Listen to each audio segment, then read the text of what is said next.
journey and your last two. I swim with tea when they turned in. The staring down to mute and can lend a pole that sunk he died. Before deciding which type of dividend to pay, it's important to understand a common misconception. Many people believe that a corporation can simply choose whether to pay an eligible dividend or an ineligible dividend. In reality, that's not how the Canadian tax system works. The type of dividend a corporation can pay depends on how its income was taxed when it was earned. In other words, the corporation's tax history determines the type of dividend that can be distributed to shareholders. Let's start with the two corporate income pools shown on the left side of the slide. The first is the General Rate Income Pool, or GRIP. This pool contains income that has already been taxed at the higher general corporate tax rate. When a corporation has a positive GRIP balance, it can pay eligible dividends to its shareholders. The second pool is the Low Rate Income Pool, or LRIP. This contains income that benefited from the small business deduction and was taxed at the lower small business corporate tax rate. Dividends paid from this pool are ineligible dividends. Now notice the flow of money. Corporate profits first enter the corporation. Based on the corporate tax rate that applies, those profits are allocated to either the GRIP pool or the LRIP pool. Only after that does the corporation determine which type of dividend can be paid. The shareholder has no ability to change that classification.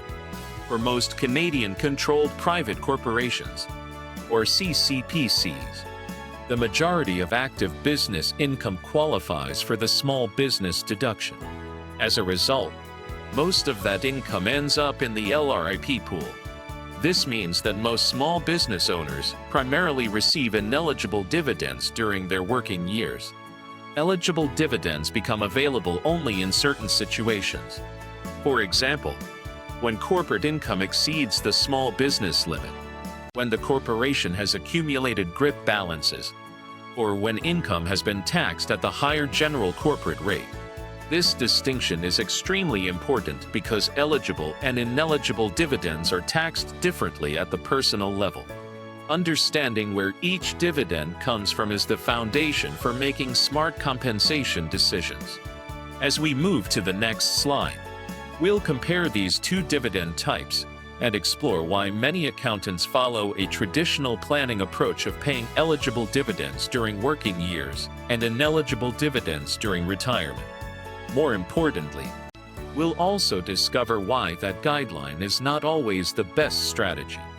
Now that we understand where eligible and ineligible dividends come from, the next question is, which one should you pay to shareholders? Many accountants follow what is often called the conventional planning approach. The general idea is to pay eligible dividends during a client's working years and reserve ineligible dividends for retirement. At first glance, this seems like a simple rule, but it's important to understand the reasoning behind it. Let's begin with the comparison at the top of the slide. Both eligible and ineligible dividends receive a dividend gross-up and a dividend tax credit. However, the percentages are different. Eligible dividends have a larger gross-up, meaning a larger amount is reported as taxable income on the personal tax return. At the same time, they also receive a larger dividend tax credit, which generally results in lower personal tax compared with an equivalent ineligible dividend. Ineligible dividends work differently. They have a smaller gross-up, so they increase reported income by a smaller amount. However, they also receive a smaller dividend tax credit, which usually means the shareholder pays somewhat more personal tax. This difference explains the traditional planning timeline shown in the middle of the slide. During the working years, when old age security is typically not a concern, many advisors prefer eligible dividends because they often produce lower personal tax. Once the client reaches retirement, another factor enters the picture: old age security, or OAS. OAS benefits begin to be clawed back once a retiree's income exceeds a certain threshold. Because eligible dividends have a larger gross up, they increase reported income more than ineligible dividends, even though the shareholder may receive the same amount of cash. The tax return shows a higher amount of income. This is why many advisors switch to ineligible dividends during retirement. Their smaller gross up may help keep reported income below the OAS clawback threshold, preserving more government benefits. The important point, however, is that this is only a guideline. It is not a universal rule that applies to every client.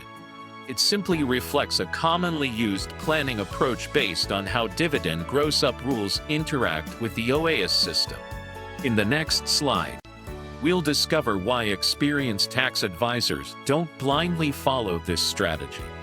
Instead, they analyze each client's complete financial picture before deciding whether eligible or ineligible dividends will produce the best long-term outcome. We've now reached the most important lesson in this entire discussion. While many accountants follow the traditional approach of paying eligible dividends during the working years and ineligible dividends during retirement, professional tax planning doesn't stop there. Every client has a unique financial picture, and that's exactly what the top section of this slide illustrates. A dividend decision should never be made in isolation. Instead, it should be based on the client's complete financial situation.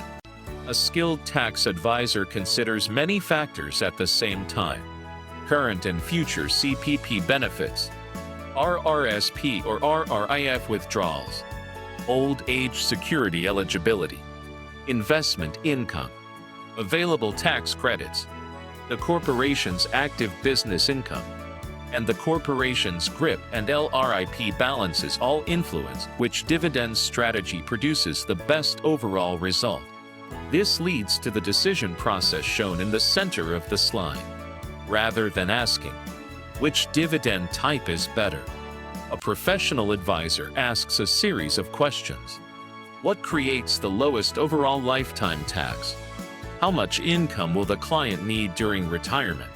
Will government benefits such as old age security be affected? What are the client's long-term financial goals? Only after answering these questions should the advisor decide whether eligible or ineligible dividends are more appropriate.